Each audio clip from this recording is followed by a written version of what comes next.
ಗಿಬ್ಲಿ art ಕಳೆದ ಒಂದು ವಾರದಿಂದ ಯಾವುದೇ ವಾಟ್ಸಪ್ ಸ್ಟೇಟಸ್ ಅನ್ನು ನೋಡಿದ್ರು ಯಾರತ್ತೆ ಫೇಸ್ಬುಕ್ ನೋಡಿದ್ರು ಕೂಡ ಆ ಪೋಸ್ಟರ್ಸ್ ಕಾಣಿಸ್ತಾನೆ ಇದೆ.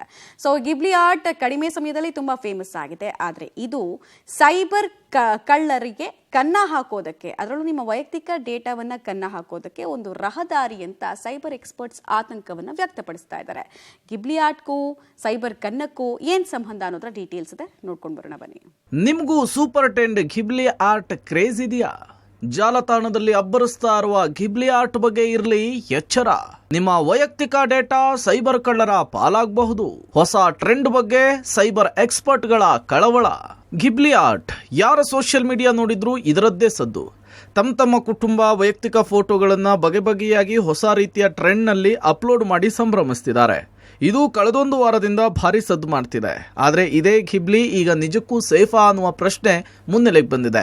ಹೊಸ ಟ್ರೆಂಡ್ ಬಗ್ಗೆ ಸೈಬರ್ ಎಕ್ಸ್ಪರ್ಟ್ಗಳು ಆತಂಕ ವ್ಯಕ್ತಪಡಿಸಿದ್ದಾರೆ. ಹೌದು, ಗಿಬ್ಲಿ ಆರ್ಟ್ ನಲ್ಲಿ ಅಪ್ಲೋಡ್ ಮಾಡಿ ಪಡೆಯುವ ಟ್ರೆಂಡ್ ಫೋಟೋಗಳೇ ನಿಮಗೆ ನಿಮ್ಮ ವೈಯಕ್ತಿಕ ಡೇಟಾಗಳಿಗೆ ಅಪಾಯ ತಂದೊಡ್ಡುವ ಸಾಧ್ಯತೆ ಇರುವ ಬಗ್ಗೆ ಸೈಬರ್ ತಜ್ಞರು ಎಚ್ಚರಿಕೆ ಕೊಟ್ಟಿದ್ದಾರೆ.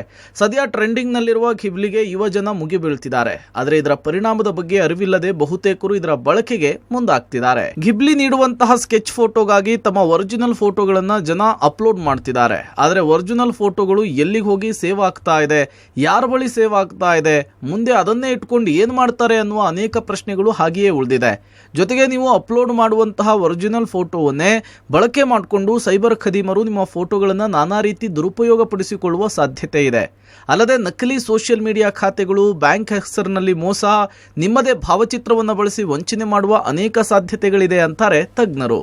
ಈ ಅಪ್ಲಿಕೇಶನ್ಗಳನ್ನು ಯಾರು ಕ್ರಿಯೇಟ್ ಮಾಡಿದ್ದಾರೆ, ಇದರ ಸರ್ವರ್ಗಳು ಎಲ್ಲಿದೆ, ನಾವು ಕೊಟ್ಟಂತಹ ಫೋಟೋಗಳು ಎಲ್ಲಿಗೆ ಹೋಗಿ ಕೂರ್ತಾ ಇದೆ, ಅದನ್ನು ಯಾವ ರೀತಿಯಾಗಿ ಉಪಯೋಗಿಸ್ತಾರೆ, ಅದು ಎಲ್ಲಿ ಮಿಸ್ಯೂಸ್ ಆಗಬಹುದು. ಎರಡನೇದು, ಅಲ್ಲಿರುವಂತಹ ಪಾಲಿಸಿ ಯಾರು ಓದಿದ್ರಿ, ಪಾಲಿಸಿ ರೆಗ್ಯುಲೇಷನ್ಸ್ ಇದು ಯಾವುದ್ರ ಬಗ್ಗೆನೂ ತಿಳ್ಕೊಂಡಿಲ್ಲ, ನಾವೆಲ್ಲ ನಮ್ಮ ಫೋಟೋಗಳನ್ನ ಅಪ್ಲೋಡ್ ಮಾಡ್ತಾ ಇದೀವಿ. ನಾಳೆ ದಿನ ಇದರಿಂದ ಏನಾರ ತೊಂದರೆ ಆದರೆ ಯಾರ ಹತ್ರ ಹೋಗಿ ಕಂಪ್ಲೇಂಟ್ ಮಾಡ್ತೀರಾ? ನಮ್ಮ ದೇಶದಲ್ಲಿ ಈ ಅಪ್ಲಿಕೇಶನ್ ಡೆವಲಪ್ ಮಾಡಿದಾರಲ್ಲ ಬೇರೆ ದೇಶದವರು, ಹೊರ ದೇಶದವರು, ಅವರ ಜೊತೆ ಯಾವುದಾದ್ರೂ ಅಗ್ರಿಮೆಂಟ್ ಆಗಿದೆಯಾ? ಇದು ಯಾವುದ್ರ ಬಗ್ಗೆನೂ ಏನು ಯೋಚನೆ ಮಾಡ್ತಾ ಇಲ್ಲ, ಬ್ಲೈಂಡಾಗಿ ಎಲ್ಲವನ್ನ ಅಪ್ಲೋಡ್ ಮಾಡ್ತಾ ಇದೀವಿ. ತೊಂದರೆ ಆದಾಗ ಮಾತ್ರ ಅನುಭವಿಸೋರು ನಾವೇ. Let me tell you, this is a method of data collection ಅಂತ ಕರಿತೀವಿ ನಾವು. ಇನ್ನು ಈ ಹೊಸ ಟ್ರೆಂಡ್ ಮಾಡಿರುವ ಗಿಬ್ಲಿ ಆರ್ಟ್ ನಿಂದ ಯಾವೆಲ್ಲ ಅಪಾಯ ಸಾಧ್ಯತೆ ಇದೆ ಅನ್ನೋದನ್ನ ತೋರಿಸ್ತೀವಿ. ಗಿಬ್ಲಿ ಡೇಂಜರ್ ಯಾಕೆ? ಗೌಪ್ಯತೆಯ ಉಲ್ಲಂಘನೆ. ಅನುಮತಿ ಇಲ್ಲದೆ ಬಳಕೆದಾರರ ಫೋಟೋ ವಿವಿಧ ಉದ್ದೇಶಗಳಿಗಾಗಿ ಬಳಸಬಹುದು. ಗುರುತಿನ ಕಳ್ಳತನ.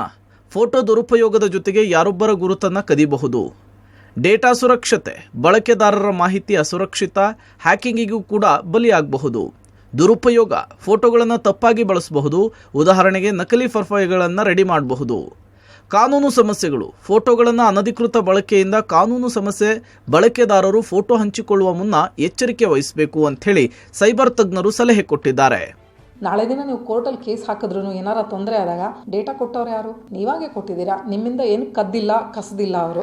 ನೀವಾಗೆ ಕೊಟ್ಟ ಮೇಲೆ ಅಲ್ಲಿ ನೀವು ಪಾಲಿಸಿ, ಪ್ರೊಸೀಜರ್ಸು, ಡಿಸ್ಕ್ಲೈಮರ್ಸ್ ಏನಿರುತ್ತೆ ಅದನ್ನು ಓದಿ ಅಪ್ಲೋಡ್ ಮಾಡಬೇಕಾಯ್ತು. ಯಾರು ಓದಿದ್ರಿ? ಅಂದರೆ ಕೋರ್ಟಲ್ಲಿ ಕೂಡ ಕೇಸ್ ನಿಲ್ಲಲ್ಲ. ಹಾಗಾಗಿ ಎಲ್ಲರಲ್ಲಿ ಒಂದು ಮನವಿ ಏನಂದರೆ, ದಯವಿಟ್ಟು ಈ ರೀತಿ ಯಾರು ಇಮೇಜ್ ಹಾಕಿದ್ರು ಎಲ್ಲರಿಗೂ ಒಂದು ಖಾತ್ರಿ ಏನಾಗುತ್ತೆ ಅಂದರೆ ಅದರ ಹಿಂದೆ ಒಂದು ಪಿಕ್ಚರ್ ಇದೆ ಅಂತ. ಎರಡನೇದು, ಆ ಪಿಕ್ಚರು ಎಲ್ಲಿ ಲೋಡ್ ಆಗಿರುತ್ತೆ ಅನ್ನೋದು ಕೂಡ ನೀವು ಸೈಬರ್ ಕ್ರಿಮಿನಲ್ಸ್ಗೆ ಹೇಳ್ಕೊಡ್ತಾ ಇದ್ದೀರಾ. ಸೊ ಹಾಗಾಗಿ ಇದ್ರ ಬಗ್ಗೆ ನೀವು ಗಮನ ಹರಿಸಬೇಕಾಗತ್ತೆ. ಒಟ್ಟಾರೆ ಎಂಟರ್ಟೈನ್ಮೆಂಟ್ ತಂತ್ರಜ್ಞಾನದ ಬಳಕೆಯ ಆತುರದಲ್ಲಿ ಜನ ತಮ್ಮದೇ ಡೇಟಾವನ್ನ ಖದೀಮರ ಕೈಗೆ ಸುಲಭವಾಗಿ ನೀಡುವುದಲ್ಲದೆ ಸಂಕಷ್ಟಕ್ಕೆ ಸಿಲುಕ್ತಿದ್ದಾರೆ. ನಿಜಕ್ಕೂ ಈ ಬಗ್ಗೆ ಎಚ್ಚರಿಕೆ ಮುಖ್ಯ. ಅಥವಾ ಅಲರ್ಟ್ ಆಗದೇ ಇದ್ರೆ ನೀವೇ ನಿಮ್ಮ ಕೈಯಾರೆ ಸೈಬರ್ ಖದೀಮರ ಪಾಲಿಗೆ ಮೃಷ್ಟಾನ್ನವಾಗುವುದಂತೂ ಸತ್ಯ. Raghu, public TV, Bengaluru.